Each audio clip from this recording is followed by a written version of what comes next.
I've had a deep love for westerns ever since I was young. Growing up, I was introduced to western novels like Edge, probably before I should have been, considering how brutal Edge is. But westerns always held a special place for me. I spent a lot of time camping, and even today, I love spending time in the wild. When I'm out there, I often imagine what life in the West would have been like. Unfortunately, despite westerns being big in media, the western gaming genre doesn't have a lot of standout titles.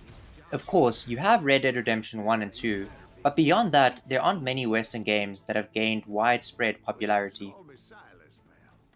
That's where Call of Juarez Gunslinger comes in. The game throws you right into the action. It has an art style that's almost comparable to Borderlands.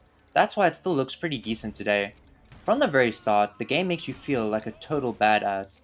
After a short tutorial section on a farm, where you learn how to shoot and even dodge bullets, yes, it's pretty cool, you can dodge bullets in this game, Billy the Kid hands you a repeater rifle, and now you're packing two weapons. After being captured, the action really kicks off with a thrilling prison break. The game drops you into a scenario where you're stuck in a cell, but then Billy the Kid throws you a key through the prison window, setting your escape in motion. As you break out, you're given a really fun weapon, the double barrel shotgun. Hell, it even gets its own intro.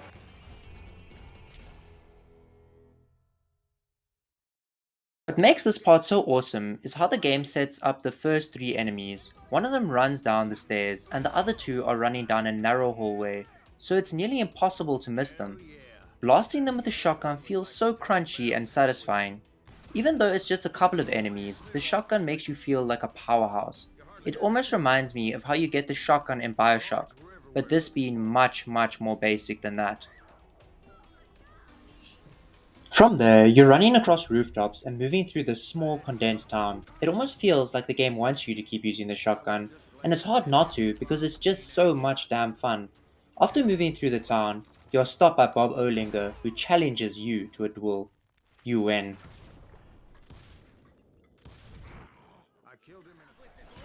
After escaping from the prison, you move on to the next mission, where you're tasked with killing the bandit leader, Old Man Clanson, in a canyon. When you arrive, you're too late to save a stagecoach that's been robbed by his bandits. After dispatching the bandits, you're suddenly ambushed by Apaches. From what I can remember from reading my Western books, the Apaches were an incredibly brutal tribe, known for their fierce tactics, including skinning their enemies. But just as things heat up, the story changes, and the Apaches are replaced by cowboys. A clever narrative twist by Silas. What happened to the cowboys? Did I say they were Apaches? I said Clanton's cowboys attacked me Apache style. Outnumbered and running low on ammo, you have no choice but to retreat. During your escape, you get into a few gunfights and even find some dynamite, which adds to your growing arsenal.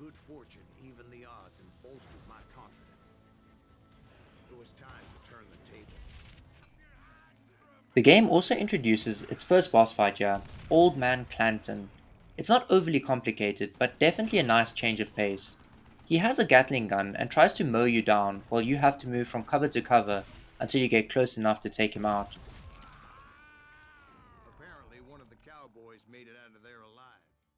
After the canyon mission, you head to an old sawmill to kill Curly and his gang. This mission stood out to me because it lets you use all of your weapons in really satisfying ways. You're running down a hill while enemies hide behind piles of logs, creating perfect moments for long range rifle shots. Then, as you move into more close quarter areas, you can switch to your dual wielding pistols and throw some dynamite and watch the chaos unfold.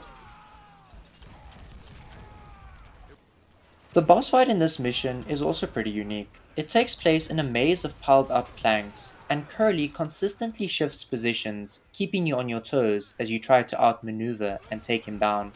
Unfortunately, this gives Ringo enough time to escape, and it's only a few months later that you find and kill Ringo. Sorry I had to ruin the legend for you, boy. But the legend ain't always true. After the sawmill, you are on a bounty hunt for Henry Palmer, a ruthless figure known for exploiting miners to get rich. This mission takes place around and even inside an old gold mine. The highlight for me was the boss fight with Palmer. He and his men rain down bullets from above, creating a relentless barrage of gunfire. Palmer even throws dynamite at you, adding another layer of danger. If you're quick enough, you can shoot the dynamite sticks out of the air before they explode. Before I could test my mettle against Harden, however. On to a mission set in an old town where you're hunting down none other than John Wesley Harden. You go through the town taking out enemies before heading into a saloon, and this part in the game is one of the standout moments for me. It perfectly captures the classic Western scene where a cowboy walks into a saloon and a massive gunfight breaks out. It actually reminded me of that scene in Django Unchained, when Django is dual wielding pistols and taking out everyone in his path. The saloon fight in Gunslinger channels that same energy for me. In fact, I felt a certain hostility. Before you face Harden, you are treated to a comic style intro that sets the stage perfectly for your duel. Harden is one of the more notorious gunslingers in history, and the game makes his encounter feel special. After dodging 12 of his bullets, he had no choice but to surrender. He ends up in prison, and the game notes that he was killed a few years down the line. Grey Wolf was a Next, you're cheery thrown cowboy into a Apache mountainous area to medicine man hunt who down led the a war Apache party in leader, Grey revenge Wolf. for a The massacre mission against starts his off people. peaceful and The with the US only Army sounds had being of attacked them. nature, but as soon as you cross the bridge, you're ambushed by Apaches. They saw me. You fight your way through them, making your way to the entrance of the cave that's also filled with more enemies.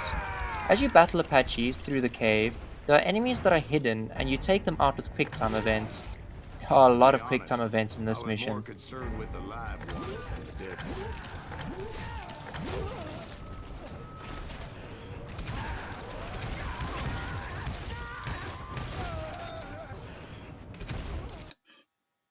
When you finally confront Grey Wolf, instead of a fight, he shares some deep wisdom You with you, carry great darkness in your heart, and if you do not release it, it will claim your then soul. vanishes, leaving you to fight his men.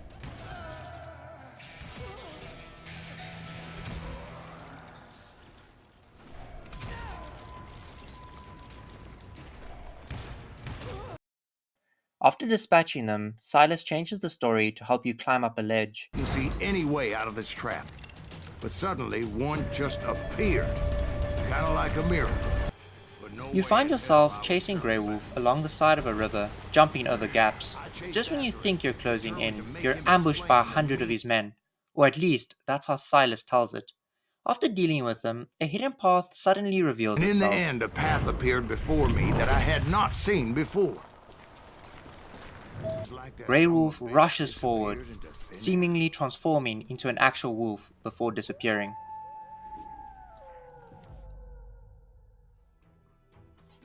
Then Dwight, one of the people Silas is sitting around the table telling the story to, brings up the Dalton brothers. Silas recounts he took up arms as one of the citizens during the Dalton bank heist, armed with weapons from a local gunsmith friend.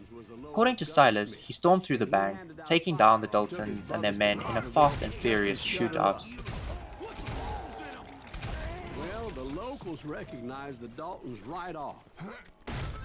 Before they could get away, half the town took up arms to defend their property. However, Dwight challenges Silas's story, noting that according to his book, Silas and the marshals were actually positioned on the rooftops across from the bank, raining bullets down on the robbers. Silas then supposedly climbed up a water tower to infiltrate the bank from above. It's during this infiltration that I equipped two sawed-off double-barrel shotguns, blasting my way through the tight corridors of the bank. The confined spaces made every encounter intense, and you're rewarded with clouds of blood. The slow motion sequences that let you burst through the doors, guns blazing, are also really awesome, and they never get old. His name was Silas Greaves, and when the dust finally settled, In Silas's new version, they robbed the bank and were escaping.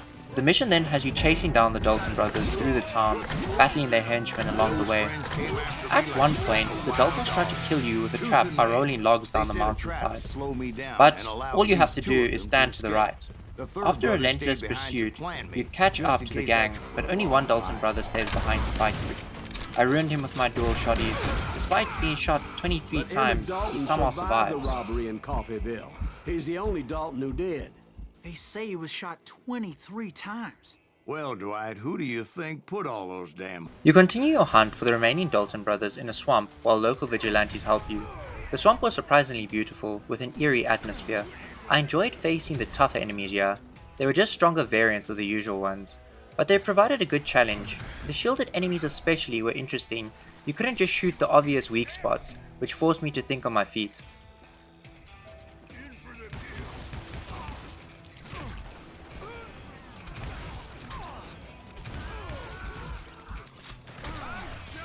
Fighting through the swamps was engaging, especially when I reached the old steamboat. Dual-wielding shotguns once again felt incredibly satisfying. Kind of man I am, Ben. I set out to do something. I do it. Surrender just ain't in my nature. Plus, I'm stubborn as hell.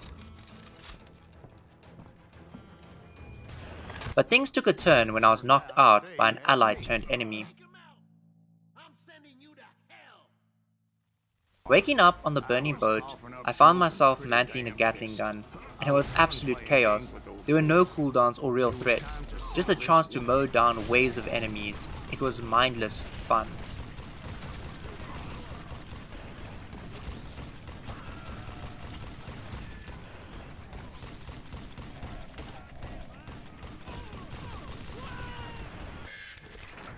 In the end, you kill the last two Dalton brothers in a duel with both of them at the same time. A sad end for them. Silas shares how his Those brothers were horses killed. bolted, and there we hung as those bastards rode away. The branch finally snapped under the weight of the three of us, but being my older brothers were bigger and heavier, they were already dead. And right then I swore to myself that I would avenge them. Leading into a short mission is probably the most straightforward part of the game. The whole mission takes place on a train, and you're just going through it, kicking indoors in slow motion and taking out enemies in classic bullet time style. There's something about train fight scenes that just works, whether it's in games or movies. It's always a blast. This mission nails that feeling perfectly. After you get to the end of the train, you once again wipe out countless enemies with a Gatling gun.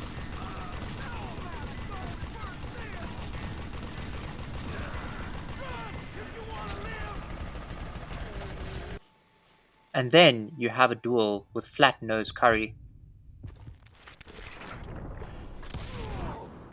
You're hunting for clues. After clearing out the area with some terrible big shooters, you find a map pinned on some rocks. The action then takes you under the train tracks, where you're disarming dynamite and battling Kid Curry's new goons. One of the funnier moments is when you have to chase down a burning fuse before it blows up the train tracks. Whew.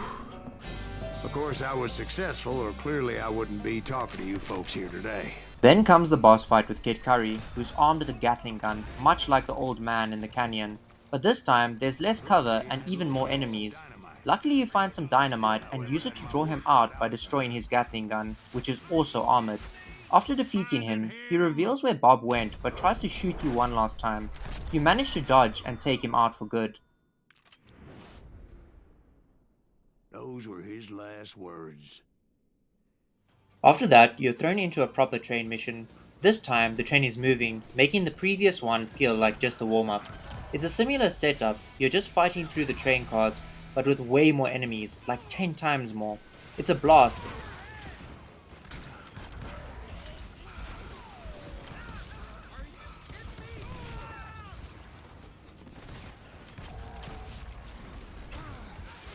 But I have to admit, I died so many times just falling off the sides like an absolute idiot.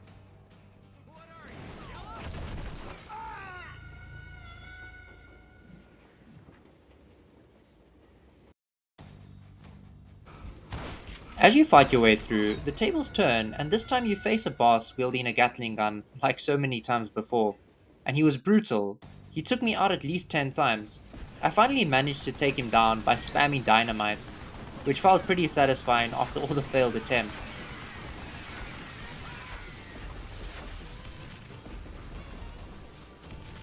As you open one of the doors, a train cart explodes and you have to dodge the pieces.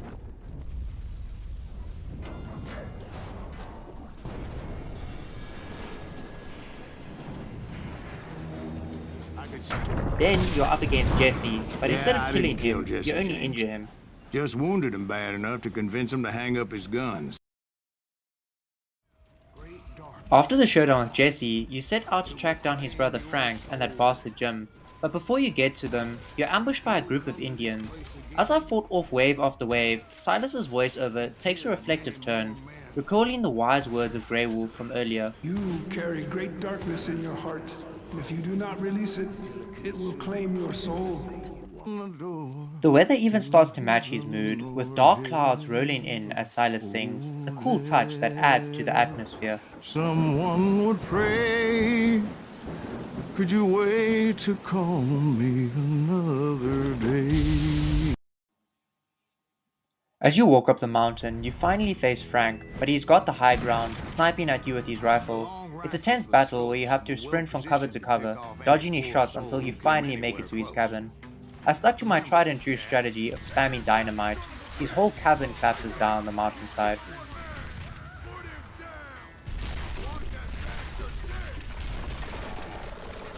Somehow, Frank survives, but doesn't want to fight anymore. Outlaw life. Kill me, don't kill me, do what you will. At this point, I just don't give a shit. Instead, he points you towards Jim Reed, who's holed up in a cave nearby. After cutting through all his men, you finally get your revenge on Jim.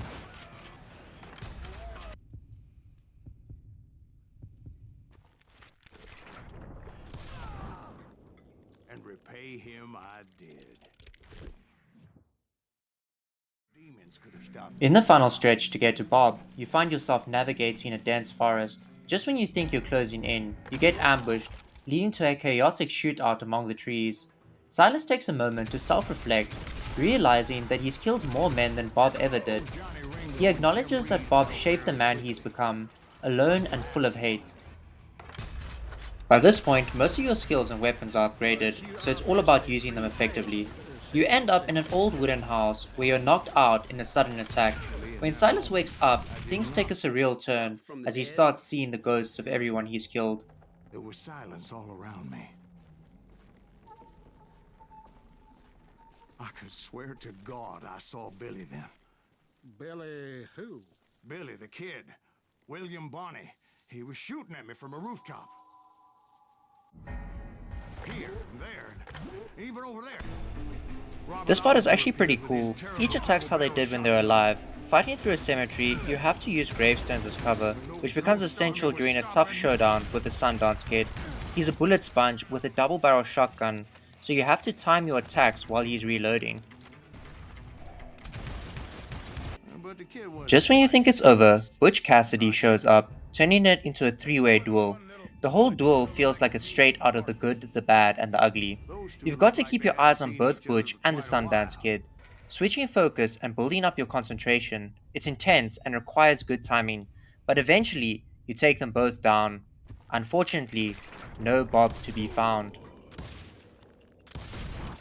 Butch Cassidy and the Sundance Kid died there in that cemetery, not the whole. The game's finale takes place in the very bar where Silas has been recounting his story, and it's revealed that Ben, the barkeeper who's been listening all along, is actually Bob.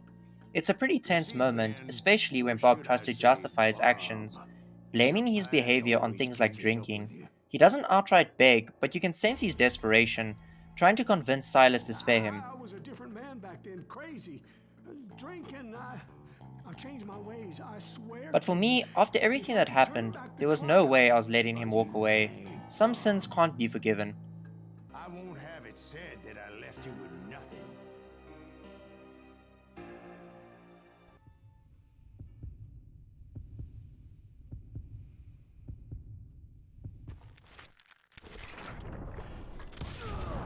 Oh my god! Oh Jesus! Of course, there's the other option, where you can spare Bob, stop the cycle of violence, and let him live. But to me, that felt out of place, given everything he's done. For Silas, and after all those years of hunting down the people who wronged him, Bob's fate seems sealed. It also just fits the story better to me. Ben was my man until he revealed how much he knew about Ringo and Reed. There is an arcade mode you can try, where you can choose some of the maps from the campaign and go through them killing enemies. It's pretty cool because there is some progression to it. You can choose from 3 characters: the Trapper, who has dynamite, a double-barrel shotgun, and a revolver; the Ranger, who has a rifle and a revolver; and the Gunslinger, who has dynamite and dual revolvers. Each character has their own perks that you can unlock as you play with them more. For example, the Trapper gains some bullet resistance, making every 4th bullet bounce off of him, There's also a leaderboard to compete on, adding to the replay value.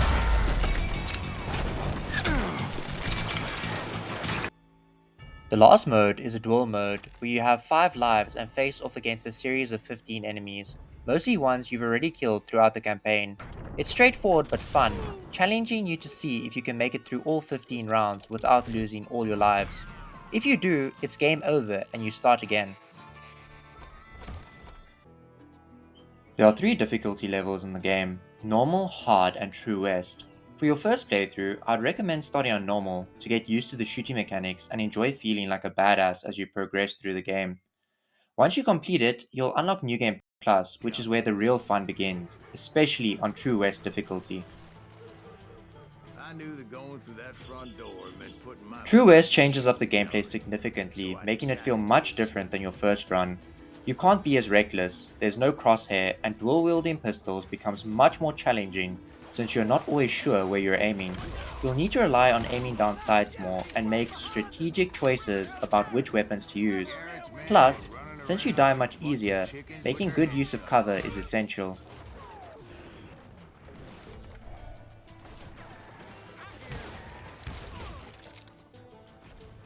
So once you've finished the game on normal or hard, I definitely recommend diving into True West for a more intense and rewarding experience.